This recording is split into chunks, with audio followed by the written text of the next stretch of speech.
Buenas, ¿cómo están? Hola, profe, ¿todo Hola, bien? profe. Hola, profe. ¿Cómo andan?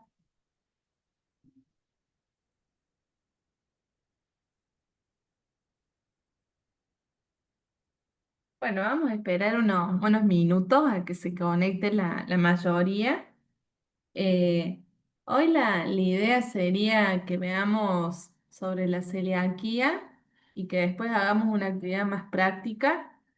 Eh, Así que bueno, vamos a esperar 2 minutos más y arrancamos.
Bueno, vamos a ir arrancando.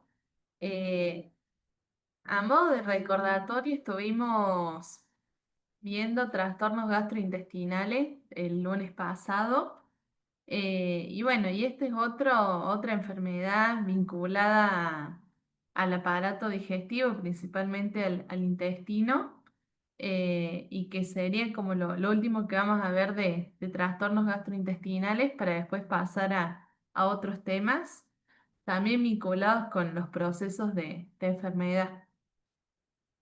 Acá la idea es que puedan participar para que sea más dinámica la clase. Así que bueno, les agradezco si contestan, aportan. eh, pero,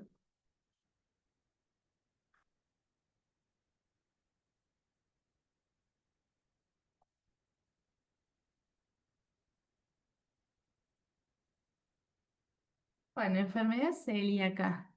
¿Alguno de ustedes tiene celiaquía o conoce a algún familiar, amigo, amiga cercana que ha tenido? Bueno, que tiene en realidad.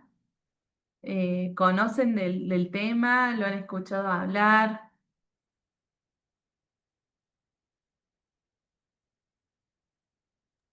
Sí, un poco sí, pero medio lejano.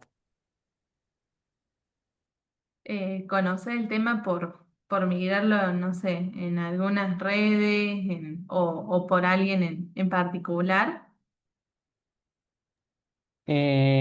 ¿Por alguien en particular? No, en redes no he visto nada. ¿Alguien más que conoce un poco del tema o tiene algún familiar?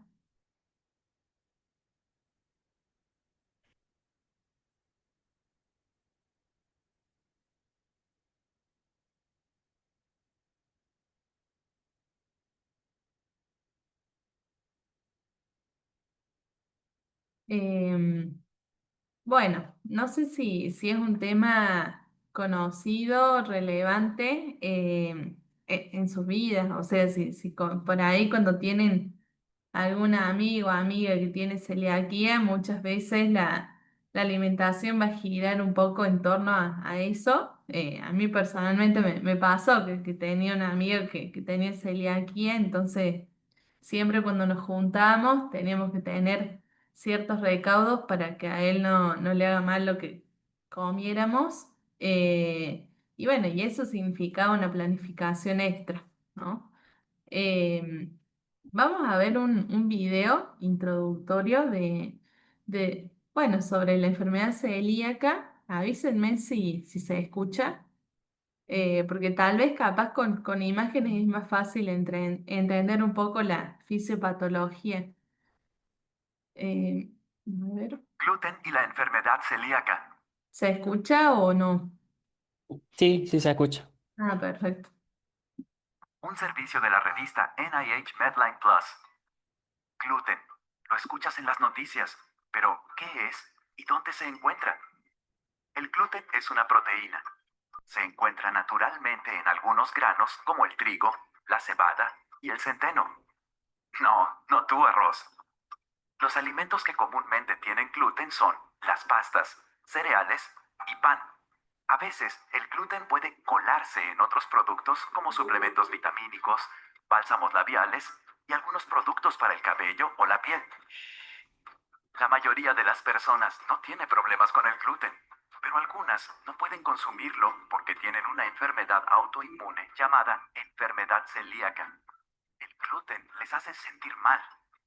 A veces, la enfermedad celíaca es hereditaria, o sea, se transmite de padres a hijos. Es bastante común. Una en 141 personas en Estados Unidos tiene enfermedad celíaca. Pero la mayoría de la gente que tiene enfermedad celíaca no sabe que la padece. En la enfermedad celíaca, el gluten puede provocar que el sistema inmunitario ataque al intestino delgado. Las células del sistema inmunitario dañan unos pequeños relieves del intestino delgado llamados vellosidades, y esto aplana la mucosa intestinal. Cuando las vellosidades se deterioran, el organismo no puede absorber los nutrientes que necesita. Esta reacción del sistema inmunitario puede llevar a otros problemas de salud. Los síntomas de la enfermedad celíaca en adultos pueden ser dolores de cabeza, depresión o ansiedad, cansancio, dolor en los músculos o en los huesos, sarpullido con picazón que causa ampollas llamado dermatitis herpetiformis, y en niños, dolor de estómago, náuseas y vómitos, retraso en el crecimiento y pubertad tardía.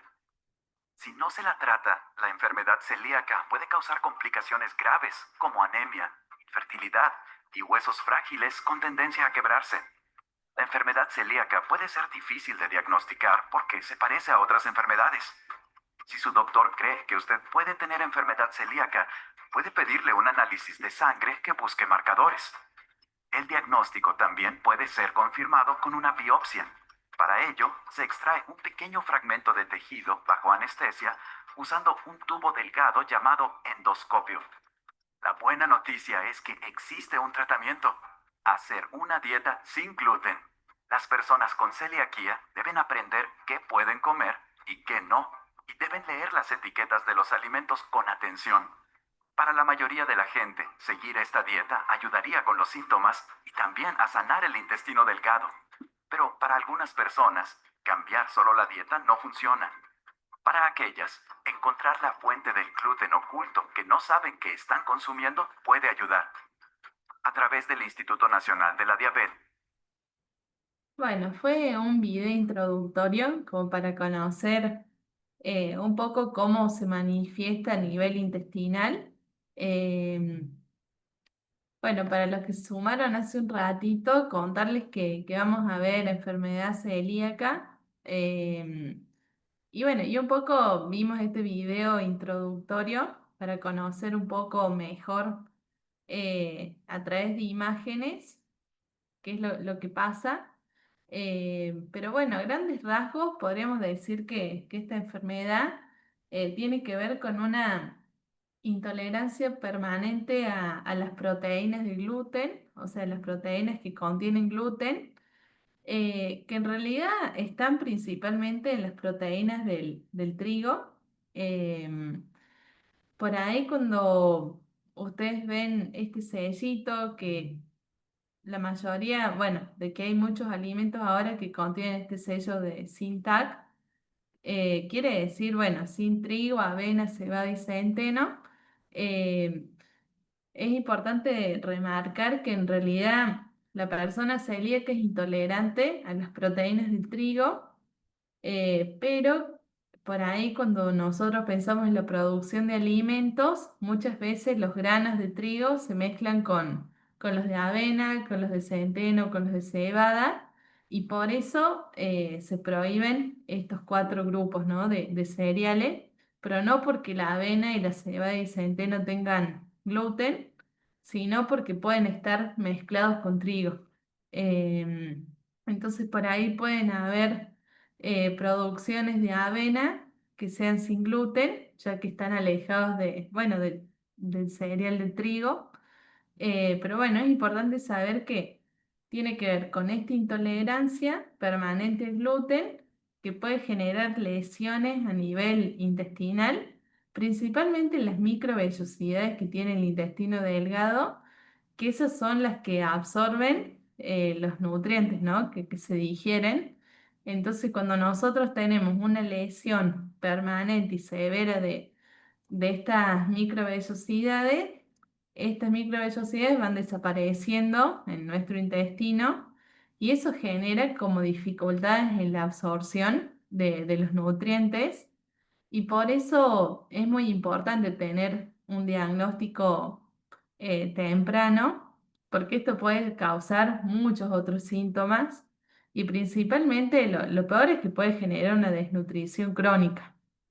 Em, es importante saber, bueno, acá vemos un poco, estas son las microvellosidades que tiene nuestro intestino delgado, que es como una, podríamos imaginarle como un toallón, o sea, como los palitos de una toalla, que van absorbiendo, ¿no? Pero en esta enfermedad que es un poco autoinmune,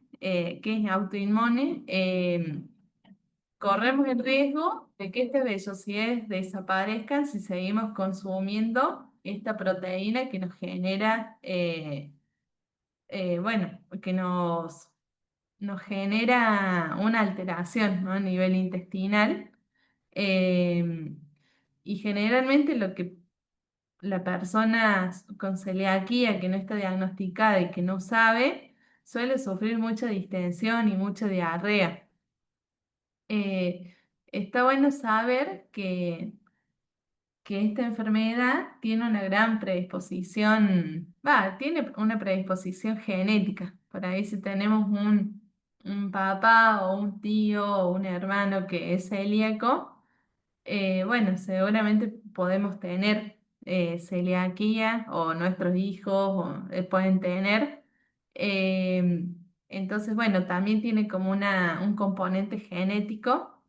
eh, y por ahí pasa mucho de que esta enfermedad se diagnostica más en la adultez, ¿no?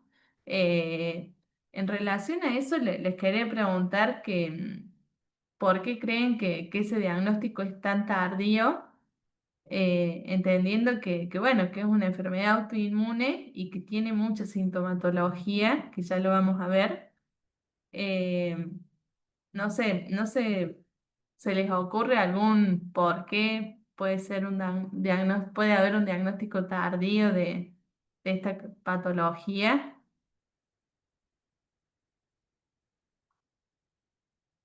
Profe, yo creo que a nivel de calcular más o menos la salud de la persona y de lo que retiene, de lo que no retiene o lo que retiene el organismo, es muy complejo.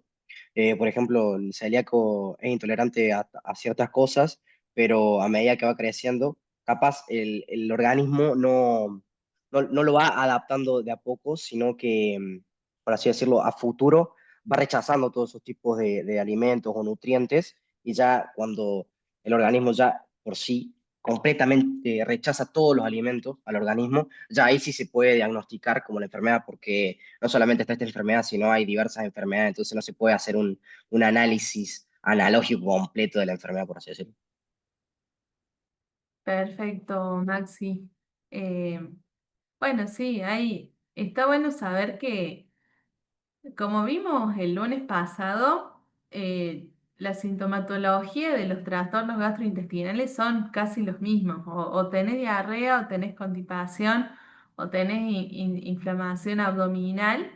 Entonces es muy difícil diagnosticar a veces porque bueno, hay muchas patologías que tienen los mismos síntomas y hasta que uno no llega a asociar, capaz de que si come, no sé, un pan se hincha y se siente mal, hasta que no va al médico o hasta que no hace como un camino de, no sé, de ir a un gastroenterólogo, de hacerse una endoscopía, de hacerse una biopsia, es difícil ese diagnóstico. No sé si se les ocurre otra cosa de por qué.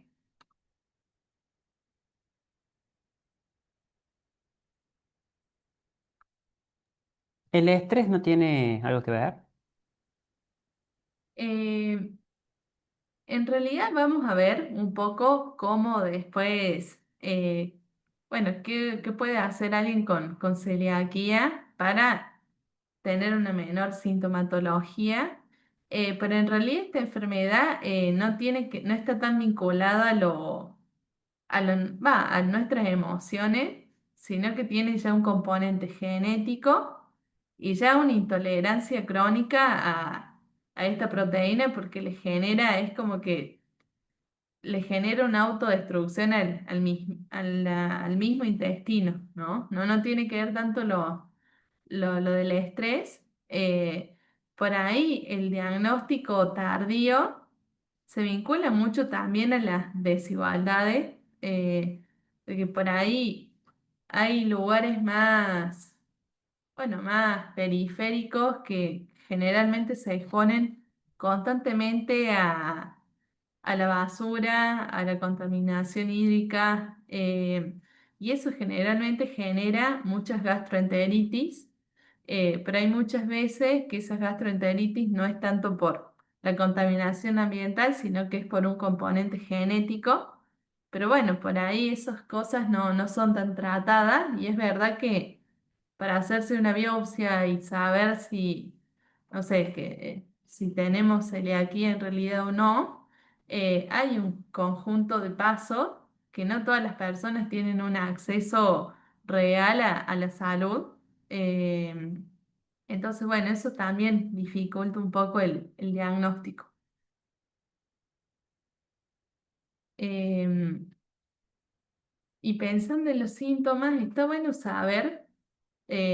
Acá vamos a ver muchos síntomas y signos que pueden aparecer, pero está bueno saber que hay muchas personas que tienen celiaquía, pero que no tienen sintomatología. Y eso es aún más difícil, su diagnóstico, porque bueno, uno nunca sabe si realmente tiene o no. Pero bueno, son los casos menores. Principalmente, el principal síntoma es bueno, la diarrea crónica, que si uno no puede absorber, se acumulan los alimentos en el intestino, los nutrientes, se absorbe más agua a nivel intestinal y eso genera una, un hiperperistaltismo, es decir, movimiento del intestino y eso genera mayor diarrea. Muchas veces esta baja permeabilidad para absorber nutrientes puede generar náuseas, puede generar vómitos, una distensión abdominal, porque ustedes piensen que lo que consuman con gluten, nuestro cuerpo no lo puede asimilar, absorber y a su vez nuestro cuerpo lo toma como un patógeno. Entonces, peor aún, se generan como muchos síntomas vinculados al dolor de panza. A veces uno puede tener diarrea, a veces puede tener constipación. Y eso lo que genera es como, bueno, tener miedo a comer por miedo a que te generen estos síntomas. Entonces, a la larga, si no hay un diagnóstico, genera esto, un mayor miedo a comer, por lo tanto uno deja de consumir muchos alimentos, grupos de alimentos importantes para la alimentación diaria y, y eso crónicamente puede llevar a una desnutrición, ¿no? No hace falta no comer, ya con todos estos síntomas y con esta mala absorción de los nutrientes, puede generar toda esta desnutrición y a su vez eso lleva un cansancio generalizado porque uno no puede absorber los nutrientes, por lo tanto no tenemos energía disponible para ninguna función. Bueno, una mala absorción de nutrientes. Esta mala absorción de nutrientes puede desencadenar anemias, ¿no? Anemias por falta de hierro o por falta de B9 o por falta de B12. También deficiencia de calcio y otros minerales como el magnesio, el zinc.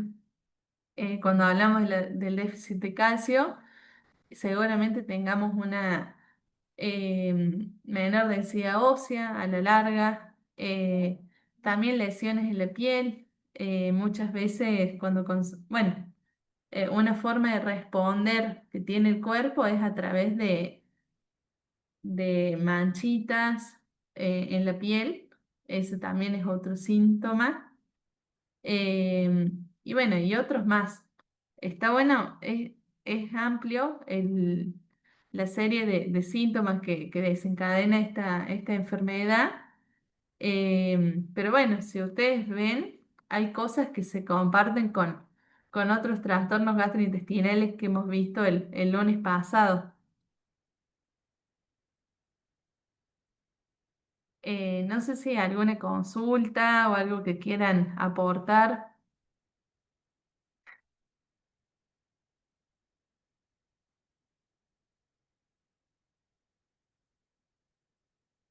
Bueno, pasando un poco a las recomendaciones alimentarias, está bueno saber que la persona con celiaquía tiene que llevar una alimentación libre de gluten ya de por vida, no es que puede consumirlo de vez en cuando, sino que ya la medida que toma el médico, nutricionista, es prohibir, ¿no?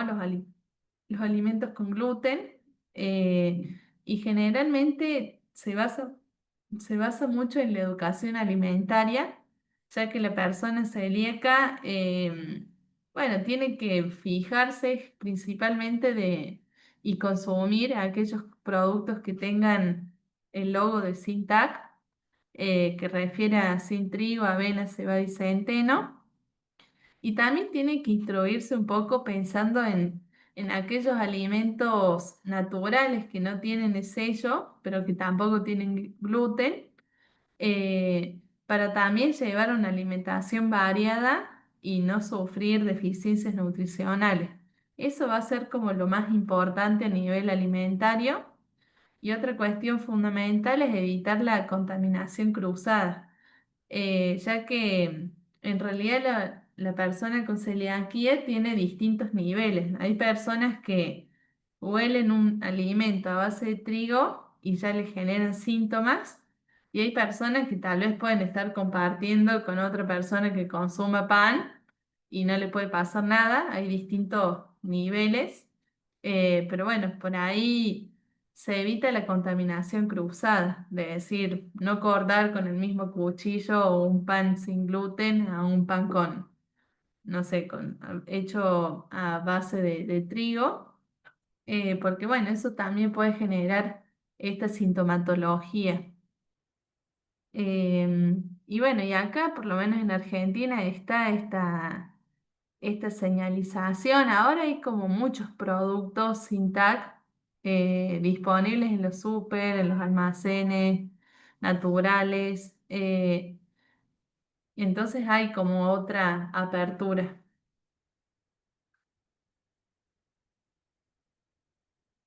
Em, y ahora pensando, como para hablar un poco más, ¿a ustedes les parece que es fácil sostener esta alimentación libre de gluten en la vida diaria? ¿Por qué sí, por qué no? Pensando en la actualidad, ¿les parece que están dadas las condiciones o que es complejo?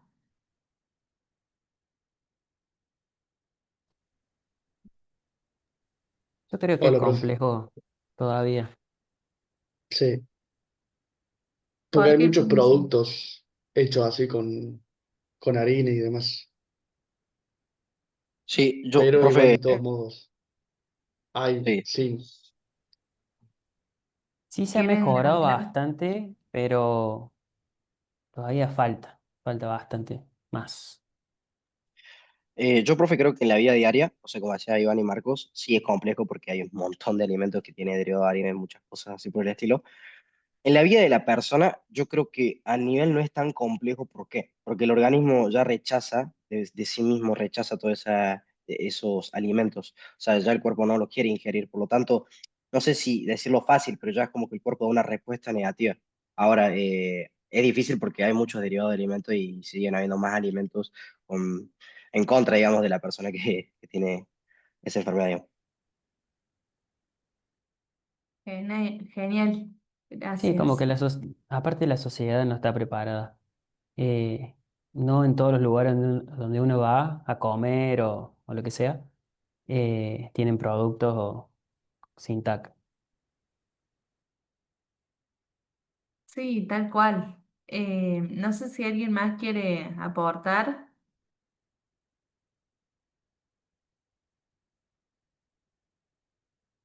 Es verdad que bueno, que ahora en la actualidad hay más productos que tienen el sello sin tag, o no sé, están los alfajores de arroz, las galletas de arroz, los snacks de arroz.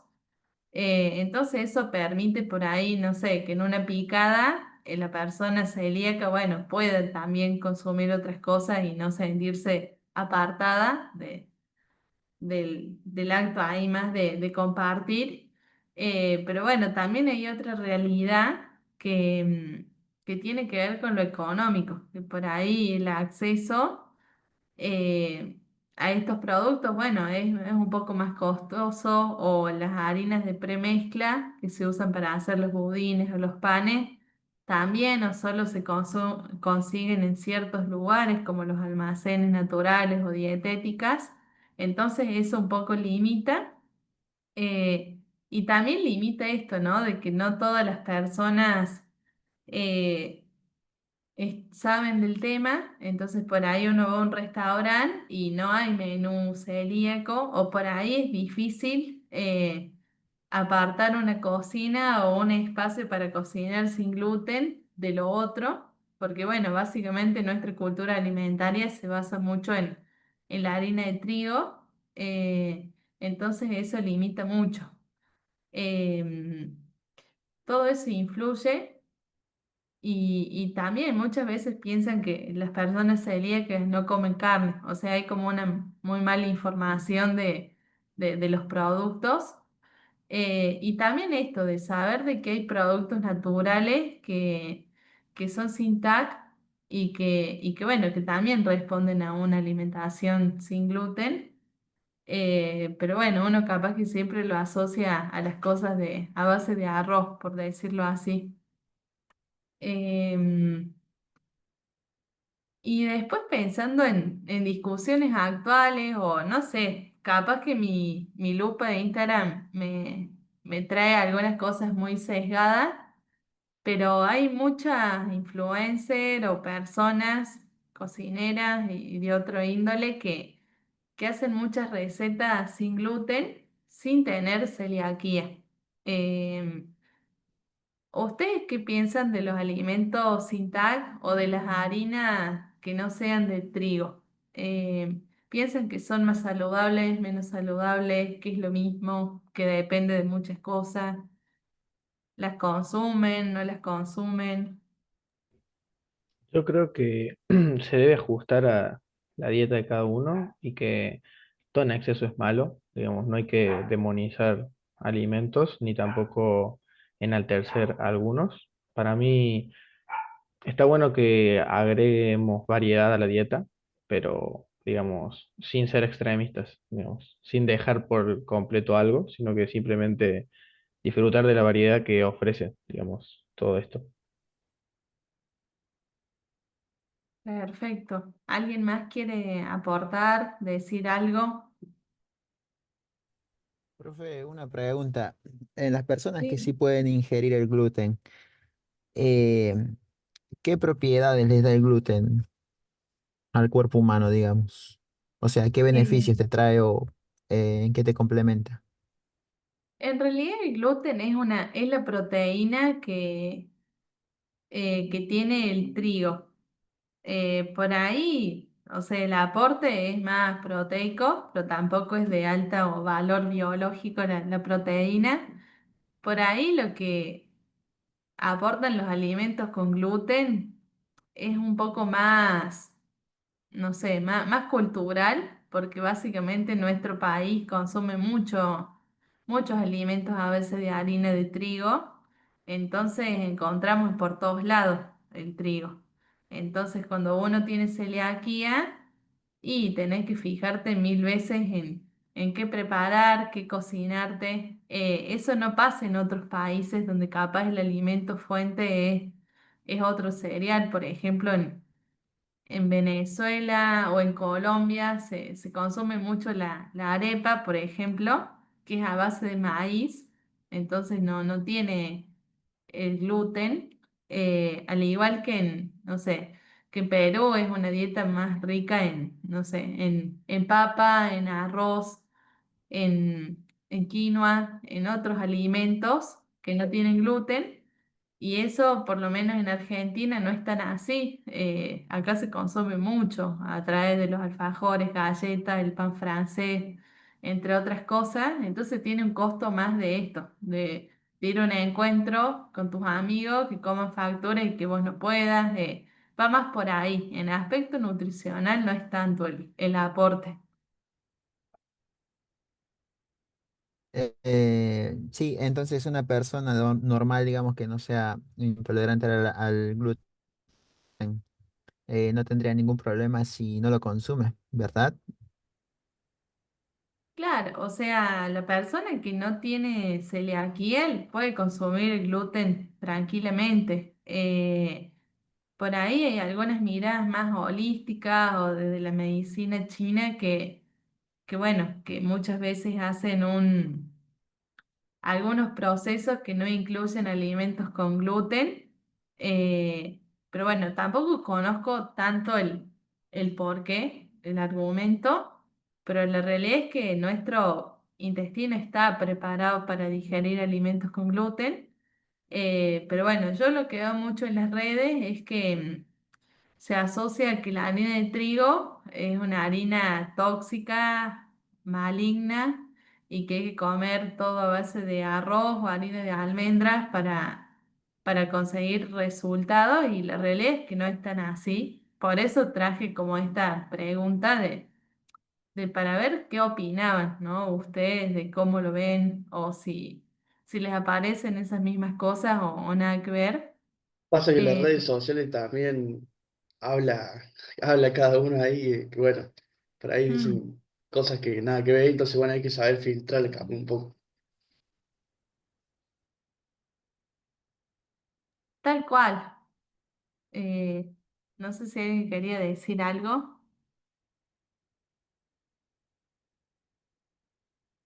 No, sí, como decía Iván, que en las redes sociales hay muchas opiniones, algunas verdaderas, otras falsas, pero el punto, como dice, es saber eh, eh, ver cuáles son las verdaderas, con información, obviamente. Sí, por ahí informarse o no creer todo lo que dicen en las redes, porque bueno, hay una sobreinformación que por ahí hasta te hace dudar de si esta cosa está bien o está mal, y saber que detrás de todo esto hay hay algún modelo, no sé, hay alguna industria que quiere implantar alguna, no sé, alguna necesidad de ciertos alimentos, más para rédito económico y no tanto por la salud. Por eso está bueno conocer esto de que gluten, o sea, la harina de trigo, no es veneno. Obviamente que si uno consume la harina integral de trigo, obviamente va a tener más minerales, más fibra, pero no es que algo a base de harina, no sé, de trigo 3.0, 4.0 va a contagiar, contaminar o engordar, como se dice en las redes, sino que es un tipo de cereal, es la molienda de ese cereal y bueno, y acá en Argentina se consume bastante.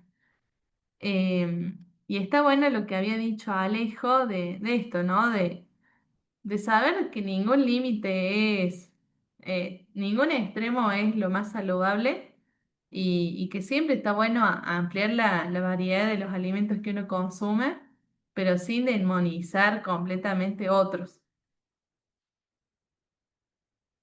Y ahora pensando un poco bueno, en esto que vimos de cómo es el abordaje nutricional en personas con celiaquía, está bueno también conocer un poco sobre la microflora intestinal o microbiota o microbioma, o sea, hay como distintas denominaciones. Eh, Está bueno saber que cuando nosotros nacemos, a medida que vamos creciendo, nos vamos vinculando a través de la comida o de otras personas con muchos microbios, ¿no? Con muchas bacterias, virus, hongos. Y esos hongos por ahí los vamos incorporando en algún alimento o por el aire o por contacto. Y eso llega a nuestra microbiota, ¿no? Nuestro intestino, el grueso. Eh, y ahí la verdad es que cada uno tiene una microbiota distinta en base a lo que uno ha consumido a lo largo de su vida y en base a con lo que uno ha interactuado. No es lo mismo un chico o una chica que se crió en un departamento desde que nació a alguien que se crió capaz no sé, en Alta Gracia y tenía un patio e iba a la plaza todos los días a jugar, ¿no? Y que tenía un contacto más con la tierra y otras cosas.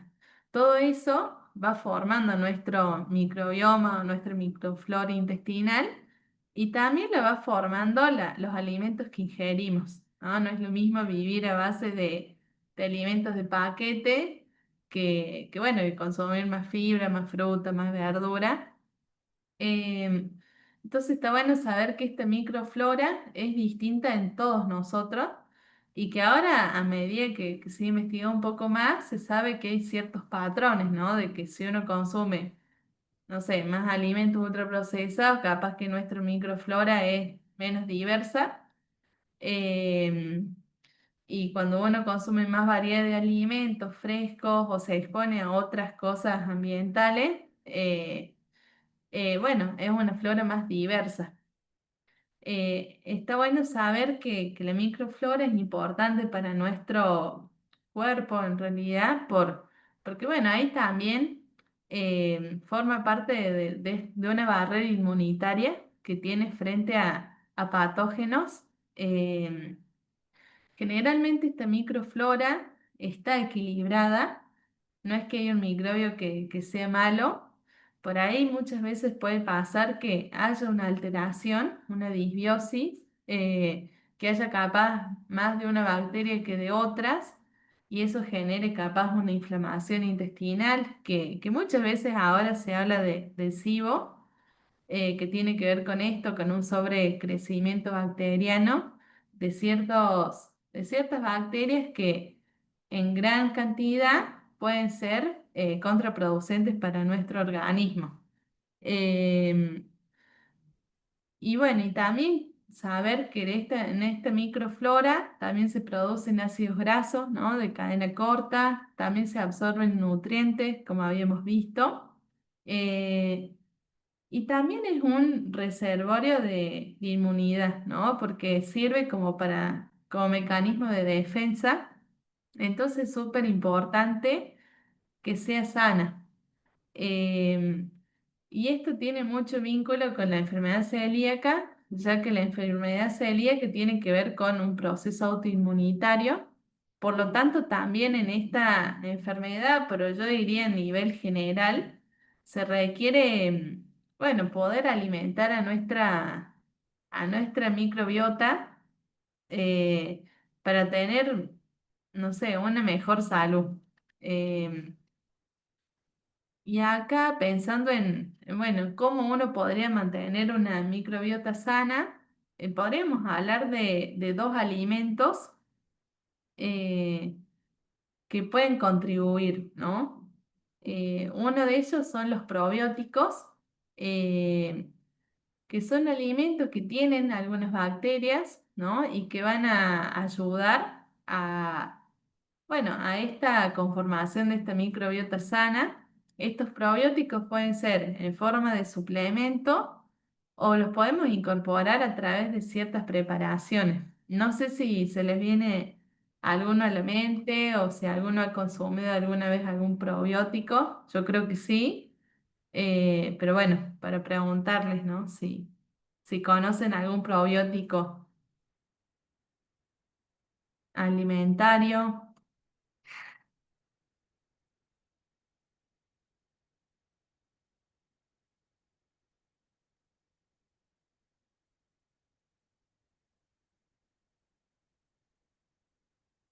Bueno, un poco para romper el hielo, capaz que no lo conocían. No, yo creo que lo conocen, pero no sabían que era un probiótico.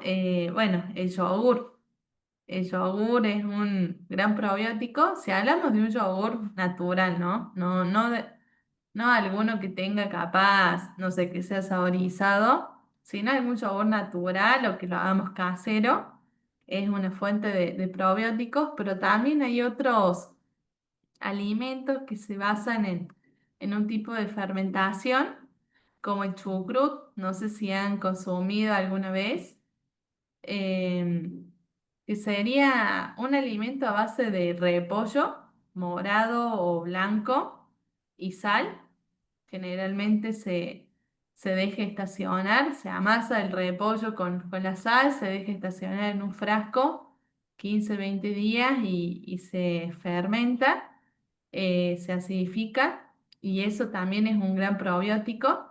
Y hay otros probióticos como el kefir, no sé si han escuchado hablar, que es una bebida también a base de una fermentación. Eh, Profe, la, sí. la leche puede ser o no. La leche no, pero con la leche se puede hacer yogur con la presencia de bacterias, pero solo sería probiótico el yogur, ¿no? Porque sufre una fermentación biológica. em, y bueno, ¿y eso qué es lo que hace? O sea, cuando nosotros ingerimos más yogur natural o chucrut o kefir, que el kefir es como una bebida parecida a la sidra que uno la puede conseguir en alguna dietética o puede armar el propio kefir saborizándolo, no sé, con fruta, que tiene un sabor a la sidra y que bueno, que eso muchas veces cuando hay una disbiosis intestinal, es decir, hay un desequilibrio intestinal, muchas veces se recomienda consumir más yogur, más chucrut, más kefir, eh, o acudir a algún probiótico, no sé, en modo de suplemento. Pero es importante saber que son Profe, sí, pero normalmente es cultural esa la alimentación de los probióticos, porque los asiáticos están acostumbrados a comer miso, comer ese tipo de comida, y es su comida diaria de ellos. sí, por ahí en la cultura más oriental, eh, no diría en todos los países, pero sí capaz más en Asia, en Arabia. eh, se consumen bebidas más fermentadas. Hay otros fermentos que la verdad desconozco porque tampoco en Argentina se consumen, que se hacen a base de esto, ¿no? De una mezcla, de una fermentación. Y bueno, y se consume mucho más, ¿no? En una dieta oriental en relación a una dieta occidental donde hay más productos ultraprocesados, por decir así. Em, y bueno, y después tenemos otro grupo que serían los prebióticos, que en realidad serían esos alimentos que son el alimento de nuestras bacterias, ¿no? Entonces tenemos dos formas de mejorar nuestra microbiota. Consumir probióticos, que serían bacterias que ayudan a tener una microbiota más saludable a través de yogur, el kefir, el chucrut o algún suplemento, o podemos alimentar nuestra microbiota a través de alimentos ricos en fibras principalmente, porque ya habíamos visto que la fibra se digiere más en, bueno, hay fibra que se digiere y otra fibra que no, pero generalmente su digestión está más ahí, ¿no? En donde están las bacterias, ya que fermentan esta fibra. Entonces ahí cuando hablemos de alimentos prebióticos, tenemos que hablar de alimentos más de origen vegetal y altos en fibra, como los granos integrales, podemos pensar en las lentejas, en los garbanzos, los porotos mú, los, el arroz integral, em, las verduras de hoja verde como la selga, el espinaca, el brócoli, fruta, los cítricos, la naranja, la manzana, todos aquellos alimentos que generalmente los vamos a encontrar más en una verdulería, son altos en agua, en vitaminas, en fibra, y esos serían alimentos prebióticos, ya que las bacterias se alimentan de eso.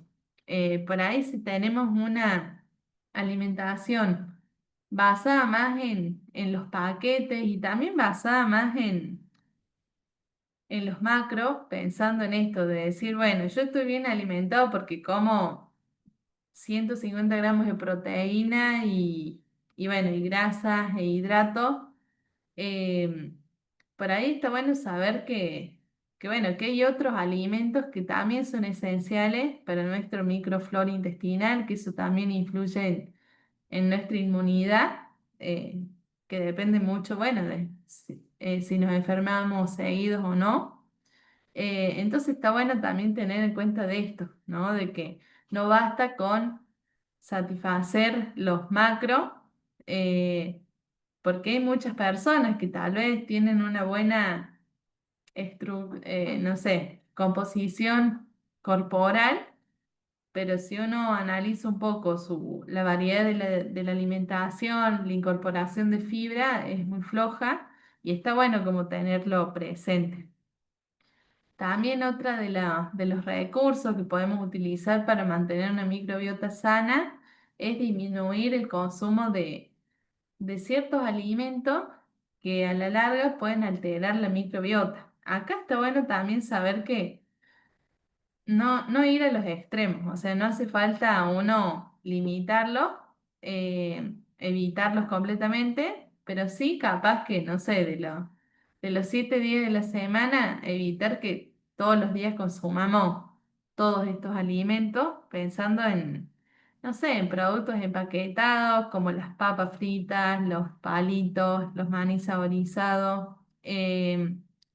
Ciertos edulcorantes artificiales, alimentos que tienen más de 15 ingredientes y que uno conoce solo dos, el alcohol también, ya de por sí el alcohol no es una bebida, es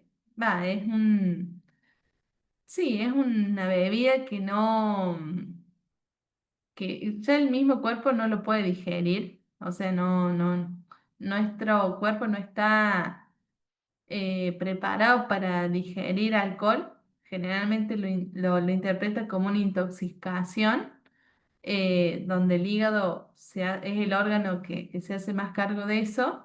Entonces, bueno, con más razón, un consumo alto de alcohol puede generar una disbiosis.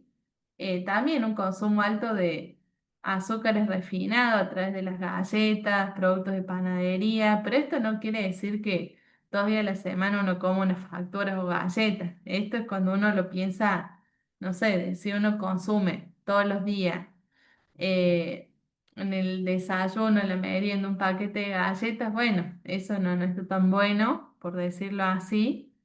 Pero bueno, no ir a un extremo. Em, bueno, y otros ingredientes más, ¿no?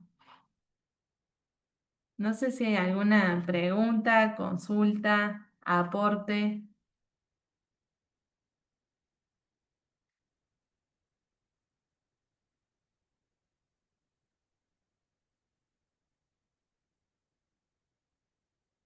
Bueno, acá tenemos algunos ejemplos de probióticos.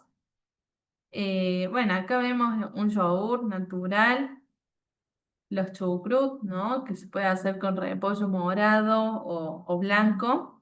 La verdad es que son muy ricos, suman mucho y generalmente uno los puede encontrar capaz en alguna dietética o algún lugar donde venden productos más locales, conservas. Después tenemos, bueno, el kefir, que estos serían los nódulos de kefir y de ahí se hacen las bebidas más parecidas a la sidra. Y bueno, y después acá cuando hablamos de prebióticos, estamos hablando de alimentos que están en su estado puro, ¿no? Y que los encontramos principalmente en en la verdulería o capaz en algún almacén natural si pensamos en los granos integrales, ¿no? Está bueno saber que todas estas cosas también se pueden incorporar a través de una suplementación, ¿no? A través de algunas pastillas o que bueno, que eso muchas veces también se aborda desde ahí.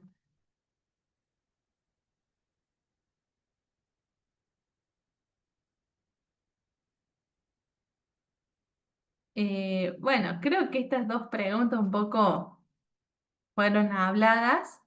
Por ahí quería preguntar, pensando en esto, ¿no? En la microflora intestinal principalmente, y en estos alimentos, ¿no? Que fortalecen o que debilitan. ¿Ustedes cómo piensan que se comporta la industria alimentaria pensando en los alimentos que nosotros tenemos disponibles más en nuestro día a día frente a esto, ¿no? Si hacen más fácil una microbiota sana, que nosotros tengamos una microbiota sana o si complejizan aún más. ¿Ustedes qué opinan respecto a esto, al papel que tiene capaz la industria alimentaria en estas recomendaciones ligadas a mantener una microbiota saludable? Yo opino, profe, que hoy en día la mayoría de las empresas, digo la mayoría por no decir todas, piensan más en lo que es la remuneración económica, entonces le dan prioridad a eso en vez de ofrecer un producto, digamos, que sea dentro del todo sano para la gente, porque cada vez se ven más procesados los alimentos hoy en día para un consumo rápido y que no lleve mucho tiempo, obviamente. Esa es mi opinión. Perjudican. Gracias. Sí, No, que perjudican. No, no ayudan mucho. ¿por qué pensás que perjudica?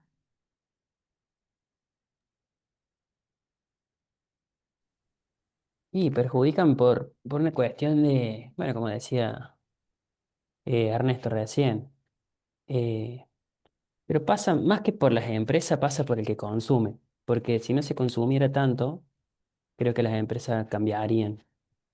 Es lo más simple, lo más fácil de llegar. O sea, tenés un negocio, un kiosco acá a 50 metros y, y lo primero que ves son los ultraprocesados, lo que se vende. Pero si se consumiera menos, si hubiera un cambio social, y tendría que cambiar también las empresas para bien.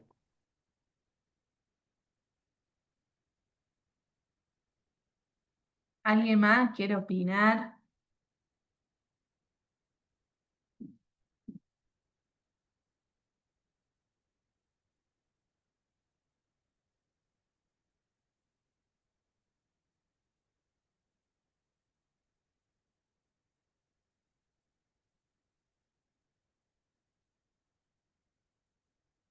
Bueno, gracias por los aportes. Eh, Hoy no sé qué hice.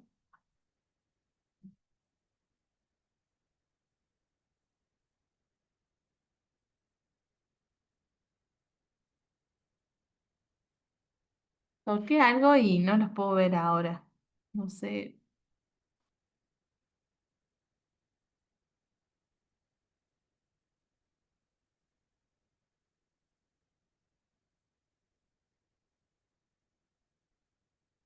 Ahí está. Bueno, gracias por los aportes. Por ahí influyen un montón de variables, pero es verdad que la disponibilidad de alimentos está más ligada a los ultraprocesados, porque en el súper o en los almacenes que tenemos capaz a la vuelta de nuestras casas, bueno, presenta una disponibilidad de alimentos más ligado a los ultraprocesados, a los paquetes, a lo más rápido, y eso evita que, y bueno, y también el tema de, no sé, del trabajo, de las responsabilidades, no sé, si alguien es padre, madre, se acortan los tiempos, también cuando uno estudia, por ahí prioriza destinar cierto tiempo al estudio y si vive solo, bueno, cocina lo que hay. eh, entonces todo eso complejiza un montón, porque ya la cocina es como cuando hay tiempo o cuando hay ganas. eh, y bueno, y también, obvio que el consumo influye mucho. Por ahí los alimentos ricos en grasas, en azúcares, son más ricos en sí y también están más disponibles y está bueno saber ahí cómo influye también la publicidad, lo que es el marketing, cómo por ahí, no sé, vemos a Messi promocionando, yo lo banco, ¿no? Lo quiero mucho, pero bueno, por ahí vemos a Messi promocionando las papas light, cuando él en su alimentación ni debe comer eso, claramente, eh, o promocionando algunas hamburguesas, o no sé, hace poco vi una publicación de Serena Williams, no sé si conocen, que es una tenista, está súper reconocida, que está promocionando el Osemip, que es como una medicación que se le da más a los diabéticos para, bueno, pensando en la patología, pero que ahora sirve para bajar de peso y no está regulado. Entonces, bueno, como también desde la publicidad influye en nuestros consumos, o si hay niños, niñas que están en el cole y ven alguna publicidad con, no sé, con algún famoso o con algún dibujito animado, bueno, más vale que lo quieren consumir más que otras cosas. Bueno, todo eso influye en nuestro imaginario y, y en lo que consumimos, ¿no? Eh, Está bueno como saber que no es tan simple y que uno si bien tiene capacidad de decisión, hay otros factores que también influyen. Em, bueno, y ahora vamos a hacer, me parece que voy a tomar asistencia ahora, o sacar una foto y después subir.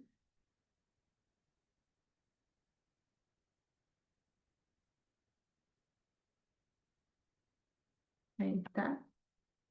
Ahora la idea es que hagamos una actividad que consiste en que puedan elegir dos alimentos que tengan en sus casas o que puedan elegir y bueno, y después comentar un poco. Em, Solo eso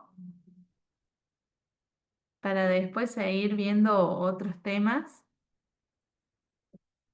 Como estamos ahí medio justos de tiempo, si pueden elegirlo ahora en 2 minutos mejor. No hay ningún requisito.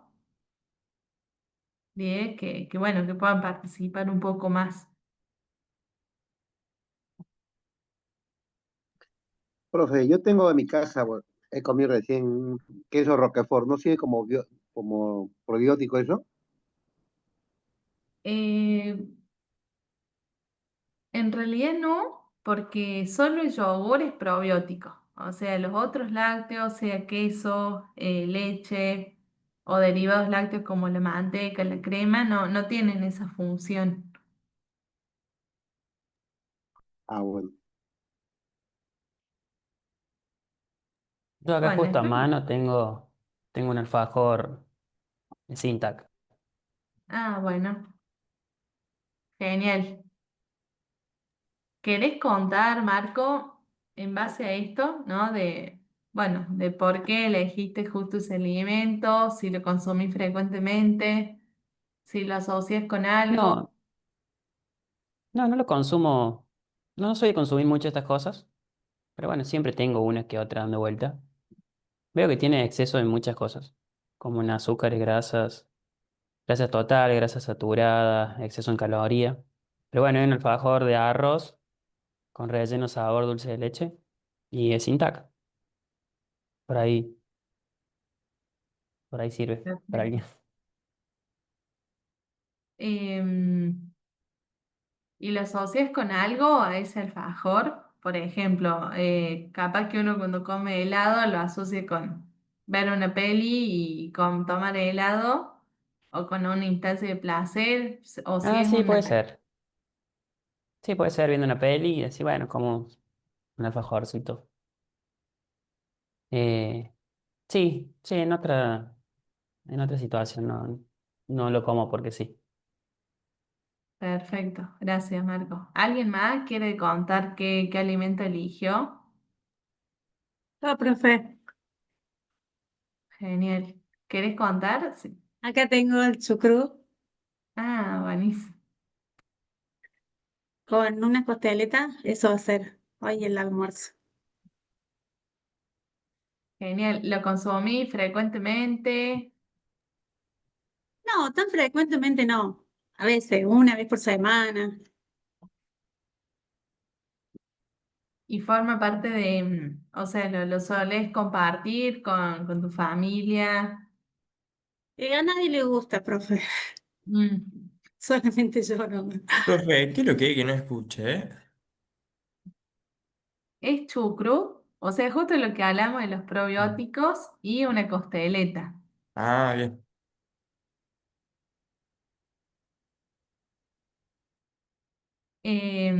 ¿Alguien más quiere contar qué alimentos eligió?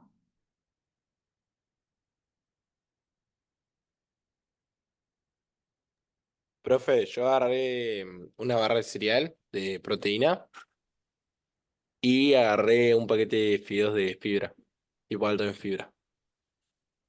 Buenísimo, ¿lo consumí frecuentemente Sí, sí, sí, o... ahora en un ratito ya, ya empezó. ¿Y lo asocias con algo? Por ejemplo, ¿es un alimento más vinculado a tu rutina o Sí, algo más? más como para mi dieta por ahí.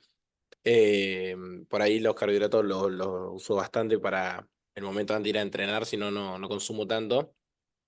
Y después por ahí la barrita de proteína como una colación o algo así cerca después entre entrenamientos, porque hago doble turno, o depende del día. Buenísimo.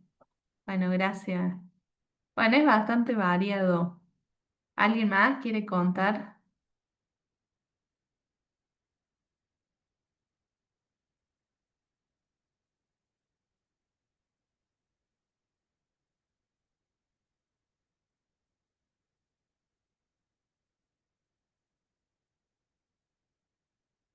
Bueno, vamos a continuar un poco con esto. La idea era que en base a los productos y alimentos que hayan elegido, podamos intentar clasificarlos en base a esta clasificación NOVA, que en realidad parte un poco es una clasificación que se hace más en Brasil, pero fue clave a la hora de pensar en la ley de etiquetado nutricional de acá de Argentina, aunque la ley de etiquetado también se ejecute en Chile, y que tiene que ver con clasificar a los alimentos según el grado de procesamiento.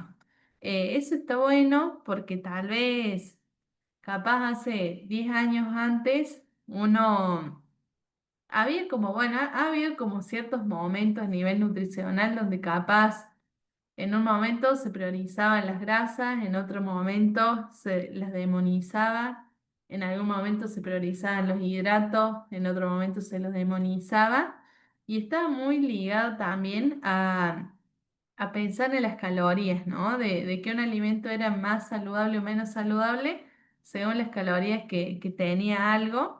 Entonces muchas veces desde la cultura de la dieta, capaz que uno elegía, no sé, un alimento que tenía muy pocas calorías, pero que tampoco nutría, pero bueno, desde cierto punto estaba aceptado a nivel social.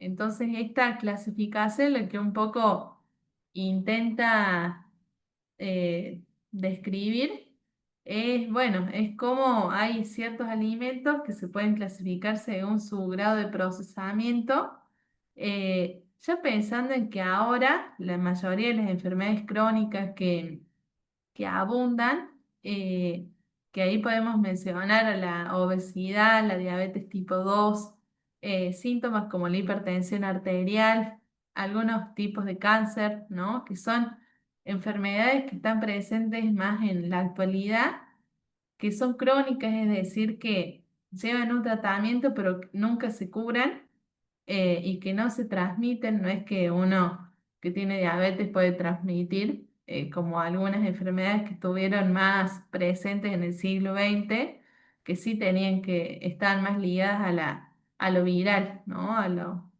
Eh, bueno, podríamos mencionar a la pandemia del COVID, que no tenía estas características, pero en realidad a medida que se industrializó todo, se produjeron muchos alimentos con muchos ingredientes y eso ya se sabe con mucha validez científica bueno, de que ha modificado nuestro patrón alimentario y ha sido como un factor muy importante junto al sedentarismo de estas enfermedades crónicas, que va a ser lo que vamos a ver en las siguientes clases. Por eso está bueno como introducirnos con esta clasificación que, como mencioné anteriormente, clasifica los alimentos según el grado de procesamiento. Podríamos mencionar 4 grupos. El primero tiene que ver con estos alimentos que hemos estado hablando mucho en el primer cuatrimestre, que están ligados a estos alimentos que no están procesados, y que podemos encontrarlos principalmente en la carnicería, en las verdulerías, en algunas ferias, en algún almacén natural, y que es el alimento en sí, ¿no? Por ejemplo, cualquier grano de legumbre, sean lentejas, arvejas, garbanzo, cereales como el arroz, la harina de trigo, el trigo, el maíz, cualquier fruta, cualquier pescado, o sea, son alimentos que no están procesados, como mucho pueden tener algún procesamiento físico, como una molienda o un cortado, pero son alimentos que a nivel de procesamiento son nulos, ¿no? Después tenemos al grupo 2 que serían aquellos ingredientes que generalmente no aportan, no aportan a nuestra nutrición, por decirlo así, pero sí, siempre hay, bueno, se los utiliza como más condimento, condimento para los alimentos no procesados del grupo uno. Y ahí podríamos mencionar a la miel, al vinagre, a los condimentos, a la sal, al azúcar, que muchas veces los del grupo 2 tienen que ver con estos ingredientes que no son alimentos, pensando en esto, de que no es que nutren, sino que son ingredientes que vinculados con los alimentos no procesados pueden generar otros alimentos. Entonces, y ahí forman parte los del grupo 3. Ahí podremos mencionar a que cuando uno mezcla, por ejemplo, una manzana con azúcar, forma una mermelada. Entonces, esa mermelada formaría parte del grupo 3, que son aquellos alimentos que tienen un leve procesamiento y que están conformados principalmente por el grupo uno y por el grupo 2. También podemos mencionar a alguna conserva que sea a base de sal, de aceite y de vinagre, por ejemplo, algún encurtido, eh, en los quesos. La cerveza en sí forma parte del grupo 3 porque es un alimento levemente procesado, por decirlo así, el vino también. El maní con sal también, porque es el maní, que sería el ingrediente del grupo uno junto a la sal. Entonces, como verán, el grupo 3 está conformado por esos alimentos que incluyen del grupo uno y del grupo 2, pero que en sí están levemente procesados. No sé si me expliqué. Sí, sí. Eh, Bueno, acá obviamente que les voy a compartir, acá está más aclarado los grupos. Hablamos del grupo 3, ¿no? Que bueno, que serían estos, ¿no? Cuando al grupo uno se le agregan grasas, aceites, azúcares, sal y se conforman tal vez quesos, panes, pescados, encurtidos. Por ahí, bueno, los fiambres también. El fiambre se basa en un agregado de sal y condimentos para llegar a esa consistencia. Entonces también forma parte de los alimentos procesados. Y bueno, y después está bueno saber que con estos tres grupos generalmente formamos preparaciones, ¿no? Que pueden ser desde las más clásicas, de una pizza, a una lasaña, a unos guisos, a otras cosas, pero que en sí generalmente estas preparaciones están muy vinculadas con los aspectos culturales de cada región, de cada país, por eso tal vez en Jujuy se consume, no sé, más cazuela de llama, ya que la llama ahí abunda o está más presente, a diferencia que en Córdoba. Y bueno, y que estos platos van a estar demarcados más por lo cultural de cada lugar. Eh, y ahora, por último grupo, tenemos estos productos que ya no los llamamos alimentos, sino que los llamamos productos ultraprocesados, ya que en sí son formulaciones industriales que se elaboran también a partir de alimentos del grupo uno y del grupo 2, pero a su vez tienen agregados de aditivos, conservantes, acidulantes y otras cuestiones, y también agregados de azúcares, grasas, principalmente de sodio. Por lo tanto, ya el alimento adquiere otras características, tanto organolépticas como nutricionales, y es lo que más abunda en la actualidad, ¿no? Cuando vamos a un súper eh, y nos ponemos a chusmear un poco las etiquetas, abundan estos productos que tienen más de 5 ingredientes generalmente y que muchas veces cuando uno va leyendo, hay cosas que, no sé, que ni siquiera son un alimento real, no sé si han leído, no sé, jarabe de glucosa, por ahí agar agar, bueno, que son también conservantes o aditivos que se hacen para lograr cierta textura, por ejemplo, pero que en sí tienen una gran característica de que son bajos en fibra eh, y son altos, suelen ser altos en sodio o altos en azúcares o en grasas saturadas o trans. Por lo tanto, eh, se recomienda un consumo más limitado, ¿no? A nivel diario, por todas estas características, ¿no? Y también otra característica importante es que siempre están acompañados de un gran packaging, ¿no? De tal vez tener muchos colores en sus paquetes o incluir algún animal o alguna estrategia de marketing que haga más, bueno, más vendible el producto. Pero en sí, si pensamos en términos de nutricionales, son alimentos ultraprocesados, que bueno, que generalmente ya se sabe que un consumo alto de estos homogeneiza mucho la microbiota intestinal y también puede desarrollar problemas, enfermedades crónicas a largo plazo. No está bueno tampoco demonizarlos así, por decirlo así, a rajatabla, pero sí saber que bueno, que esto presente en nuestra alimentación diaria de manera excesiva puede llegar a otras complicaciones, ¿no? Y si se suma el estrés, si se suma el sedentarismo, bueno, es más contraproducente. No sé si conocían esta clasificación o no. Em, un poco la idea era como, bueno, analizar lo que teníamos, los alimentos que habíamos elegido, sin demonizar, solamente como para conocer un poco los ingredientes y el grado de procesamiento. eh, Porque bueno, esto va a ser como un puntapié para la actividad Profe, del lunes. Sí. una pregunta.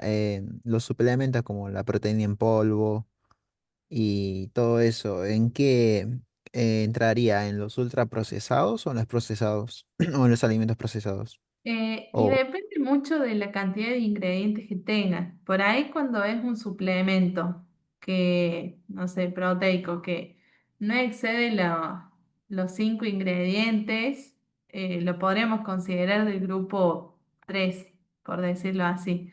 Pero cuando ya excede 5 ingredientes y ya hay cosas que uno desconoce, y sería un ultraprocesado.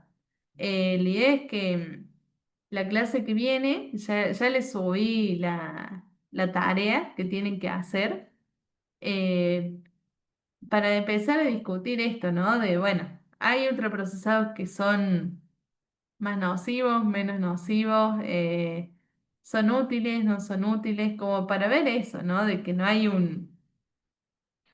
no, los extremos no está bueno, hay muchas veces que algún suplemento a base de proteína, capaz que sí es considerado más un ultraprocesado por la cantidad de ingredientes, pensando en esta clasificación, pero que bueno, capaz para un uso habitual, para otros objetivos no está mal. Eso es como que depende mucho de cuáles son los objetivos y cómo es la otra alimentación que acompaña esa suplementación.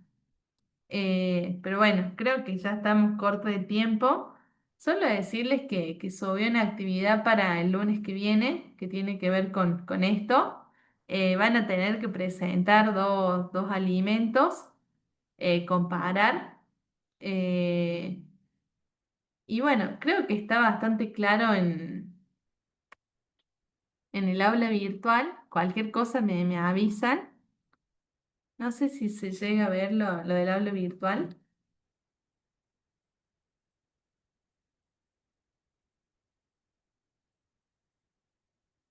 Pero bueno, tienen que elegir dos alimentos de consumo habitual que tenga una versión casera y una versión industrial, compararlos en base a los ingredientes, el procesamiento, el precio, aspectos nutricionales y cualquier otra cosa que les parezca relevante, y después subirlo a esta carpeta compartida. eh, para que, bueno, ya lo tengan presente. Acá hay un ejemplo de estudiantes de años pasados, de cómo hicieron la comparación, y es que esto lo puedan presentar el próximo lunes. Entonces esto les puede servir como para inspirar. Em, bueno, esto sería todo por hoy. Espero que tengan una linda semana y bueno, nos estamos viendo el lunes. Cualquier cosa, si hay dudas de esta actividad, me consultan por habla virtual o por WhatsApp. Y avisarles que ya les tomé la asistencia, o sea, saqué una foto. Así que bueno, ya ahora voy a subirlo al Drive. Gracias, Genial, profe. profe. Vale, gracias, profe. Bueno, nos vemos. Nos Bendiciones. vemos.